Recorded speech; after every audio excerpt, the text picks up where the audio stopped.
Halo guys, balik lagi bersama saya di channel YouTube Bang Den Studio. Oke guys, jadi di video kali ini Bang Den Studio akan memberikan sebuah tutorial mengenai drone ya teman-teman. Jadi di sini masih kita bicara soal drone.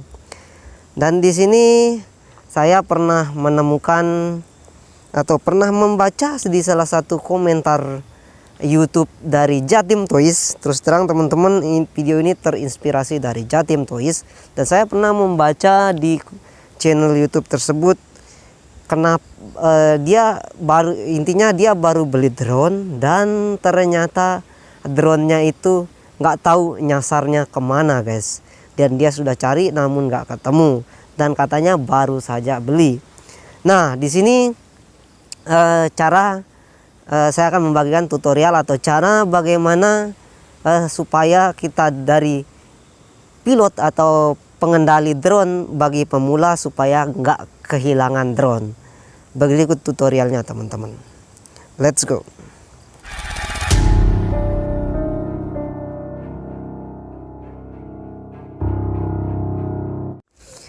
Kita sudah memegang remote-nya aja dulu teman-teman, karena segala sesuatu yang ada di drone SJRC F11S4K Pro itu pengendalinya ada di remote guys.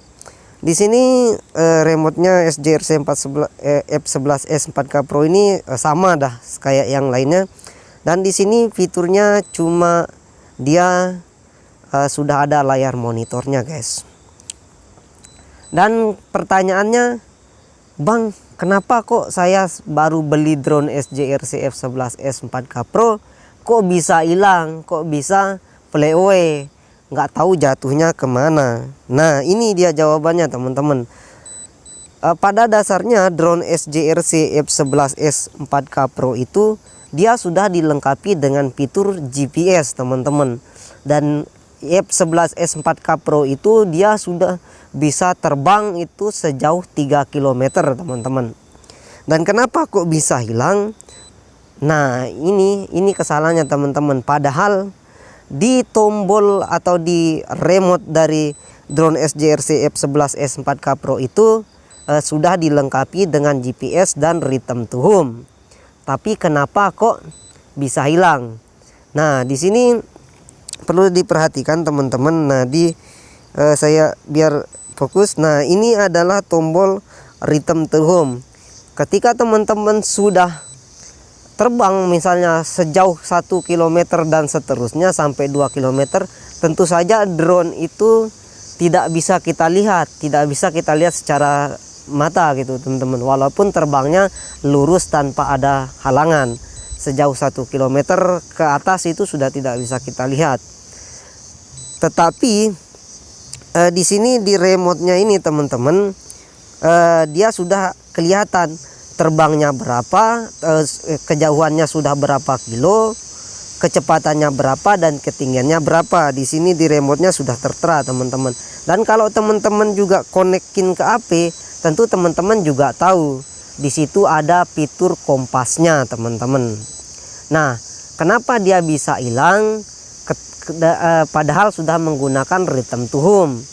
Nah ini jawabannya teman-teman, biar gampang gitu. Jawabannya di sini adalah teman-teman, ini kalau pemula tentu pasti panik, pasti panik. Nah di sini teman-teman, kalau tombol ini kan yang kita pencet adalah tombol yang ini, dia akan going to home teman-teman. Pencetnya sekali teman-teman. Nah dia akan going to home. Seberapa jauh pun drone-nya terbang, dia pasti akan kembali, dengan catatan jangan diotak-atik lagi remote-nya teman-teman. Kalau sudah pencet return to home kayak gini, letakkan saja remote-nya teman-teman, atau teman-teman cuma bisa pegang kayak gini. Jangan digeser ke kiri ke kanan lagi teman-teman, itu akan mempengaruhi return to home-nya. Bisa-bisa saja going to, ini ada tulisannya going to home, dia akan exit go home itu ketika dia tidak terkoneksi dengan drone-nya gitu teman-teman. Oke. Dan perlu diperhatikan bahwa kalau dipencet berkali-kali going to home ini atau yang tombol kali-kali, tombol ini atau tombol ini ditahan kayak gini, maka drone-nya nanti akan landing. Ketika sudah kejauhan lebih dari 1 kilo, tentu drone-nya akan landing tiba-tiba dan tidak tahu dia akan landingnya entah itu ke sawah, ke laut dan lain sebagainya. Oleh karena itu ketika tombol dari return to home ini dipencet, saran dari saya untuk dibiarkan saja dan jangan dipencet tombol yang lain lagi, karena itu nanti GPS dari drone-nya nanti akan terputus sendiri. Dan di sini teman-teman, untuk ketika tombol dari return to home-nya itu sudah dipencet, maka di sini dari kecepatan drone-nya akan meningkat. Misalnya kalau di waktu terbang dia menggunakan 8 km per jam, tentu di sini dia akan ketika pulang dia akan lebih cepat, sehingga untuk settingan dari handphone harus menggunakan untuk flying attitude-nya itu lebih dari 40 meter, sehingga tidak ada lagi misalnya nabrak pohon, nabrak tower atau nabrak gedung, sehingga return to home-nya lebih aman gitu.